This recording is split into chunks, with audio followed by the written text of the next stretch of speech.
Hello and welcome to the France24 interview. Our guest today is Rudolph Giuliani, the former mayor of New York City.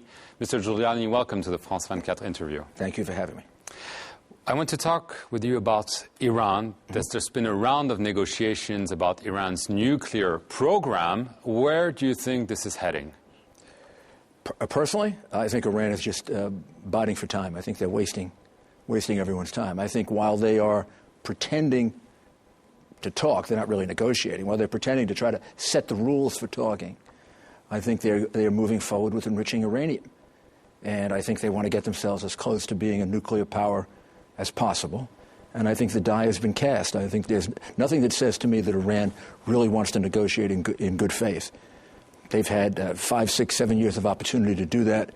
Every time talks have started, they've found ways to scuttle them, to end them, to not even begin them. Now, their first set of discussions were in Baghdad. The second set of discussions were in Moscow. They couldn't have picked friendlier sites. and we can't get anywhere with even the rules of discussion. So is the West, especially the United States, naive?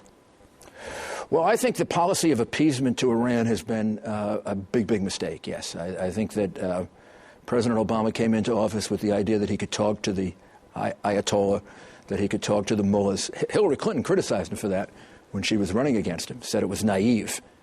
She used the words naive about Barack Obama, about that policy.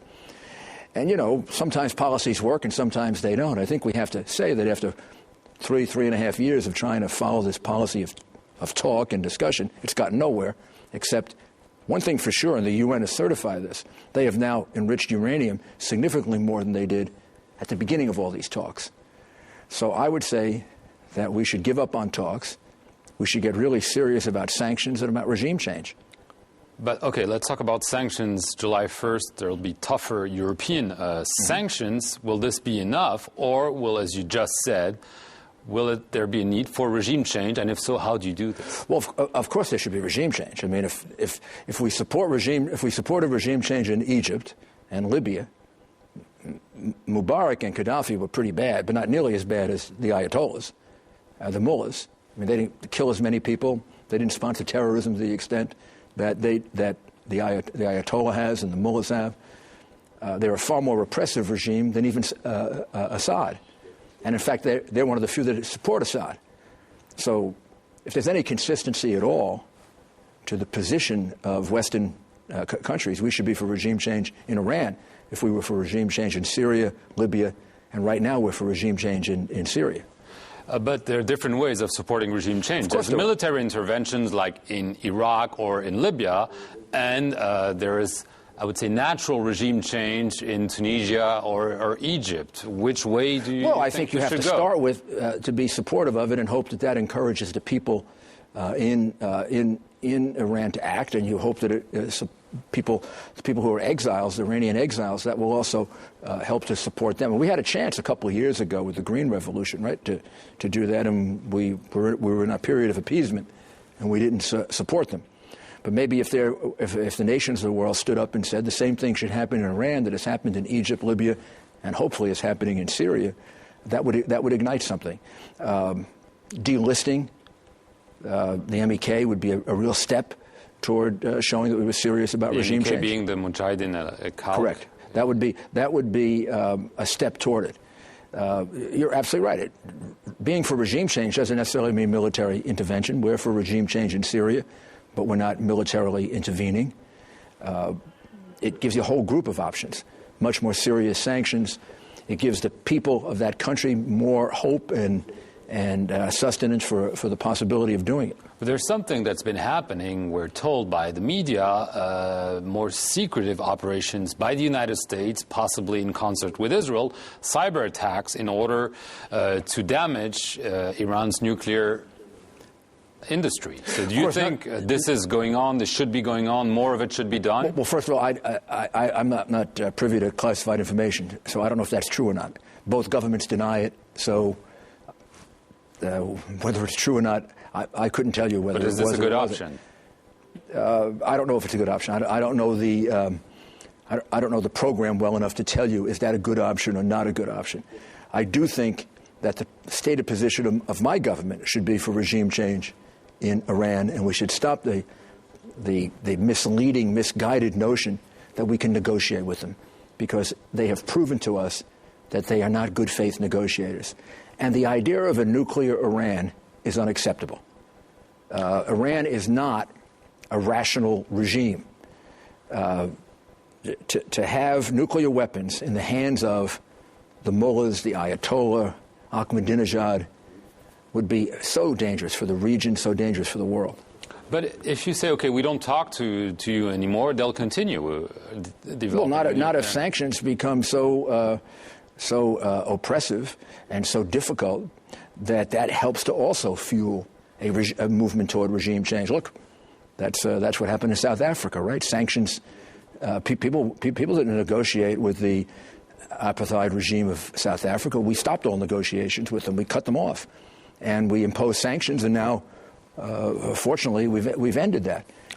I want to get to the MEK. Sure. It is listed by the United States as a foreign terrorist organization. There was recently a court ruling telling the State Department it had to decide by October 1st to justify it, keeping the organization on that list. What's your view on what should be done?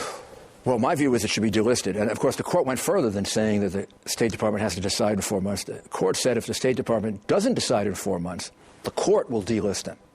The court itself will take them off the list. Of course, that would just follow what the UK has done and what the European Union has done. The European Union has delisted the MEK. The UK has delisted the MEK. Only countries left that list them are the United States and Iran, right? Which is very, very strange. In essence, what they are is a regime that wants to overthrow the government of Iran. Well, that would make the people in Egypt who overthrew Mubarak terrorists. That would make the people in Syria who were attempting to overthrow Assad terrorists. It would make the people in Libya who overthrew Gaddafi terrorists. So for you, there's nothing violent or terrorist about them? They're freedom fighters. They're seeking freedom for their country.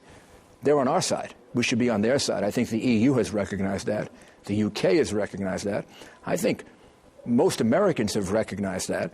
130 members of the United States. Why not the Obama administration? Because I think, for the same reason I told you before, because I think they are clinging stubbornly to this idea of negotiation. And they feel that this will interfere with their negotiations with the Iranian regime. President Obama came into office with the misguided idea that he could negotiate with them. He has now had an opportunity to do that for 3.5 years. It has utterly failed. And I think his State Department is having a hard time coming to grips with ultimate failure. I mean, his policy hasn't worked. Best thing for him in the United States would be for him to recognize that and now switch to a new policy, which would be sanctions, isolation, regime change, essentially what worked in South Africa. Right now, you're participating in MEK meetings as a U.S. national. Does this make you an outlaw? No, it doesn't at all.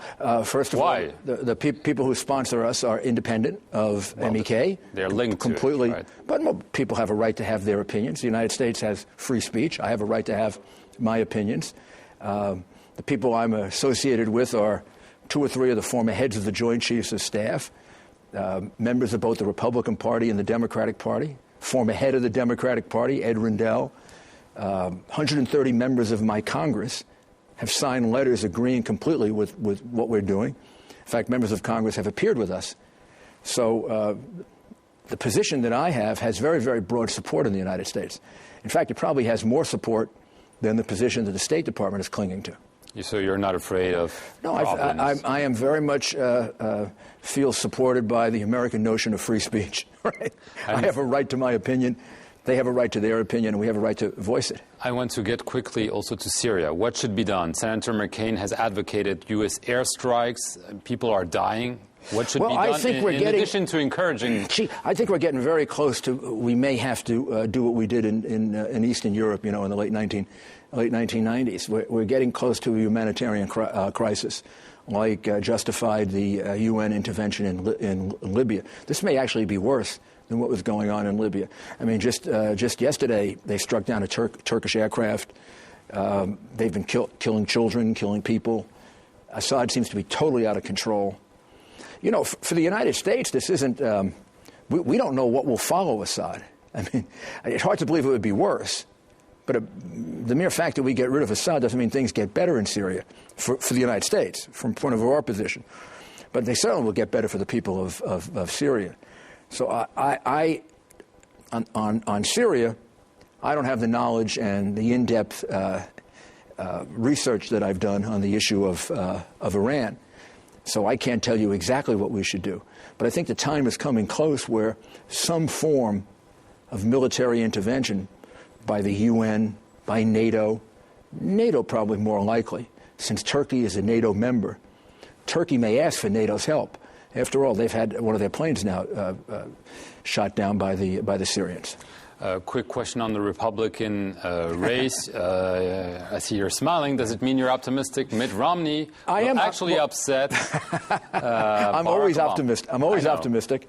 I'm a Republican. Of course, I'm very supportive of Mitt Romney. I've endorsed him, and I believe there'd be a big difference for my country and the economy of my country if Mitt Romney is the president. I think we'll have a booming economy next year by straightening out the mess that Barack Obama has made of our economy.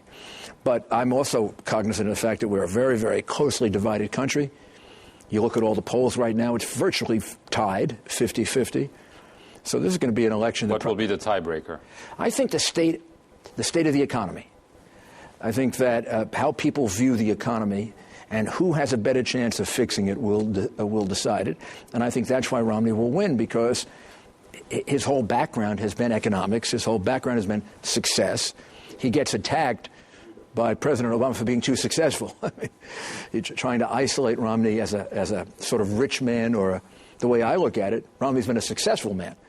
If he could have the same kind of success for my country that he's had for his companies, we'd be in great shape. Okay, Rudolph Giuliani, thank you very much for coming on the France24 interview. See you next time. And thank you for watching this edition of The Interview here. Stay tuned for more news.